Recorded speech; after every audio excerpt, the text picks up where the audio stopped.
वळूयात पुढील बातमीकडे। प्राथमिक अहवालापेक्षा ब्लॅक बॉक्स रेकॉर्डिंग अधिक महत्त्वाची आहे। अजित पवार विमान अपघाताप्रकरणी राधाकृष्ण विखेंनी ही प्रतिक्रिया दिली आहे। तर क्लीन चिट मिळाली असेल तर अडचण काय? मुंढवा जमीन घोटाळा प्रकरणी विखेंनी विरोधकांना हे प्रत्युत्तर दिलं आहे।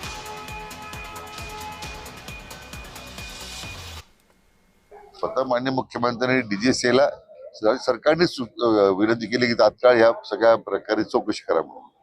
आता मला वाटतं प्राथमिक फाइंडिंग काय आल्या त्याच्यावर आपण काही मत व्यक्त करण्यापेक्षा आता ब्लॅक बॉक्स रिकव्हर झालेला आहे, त्याच्यात काय रेकॉर्डिंग आलेलं आहे, कारण लास्ट मिनिट जो दोन्ही पायलट मधलं जी संभाषण आहे किंवा त्यांचं किंवा एटीसी झालं संभाषण आहे ते रेकॉर्ड होत असतं।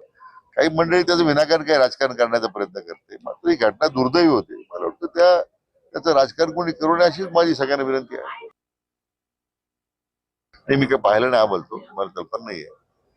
जी चौकशी समिती नेमली राज्य सरकारनं तर क्लीन चिट दिली असेल तर अडचण काय? त्यांना काही आता सगळ्यांना सगळ्या गोष्टी मान्य होतात असं नाहीये।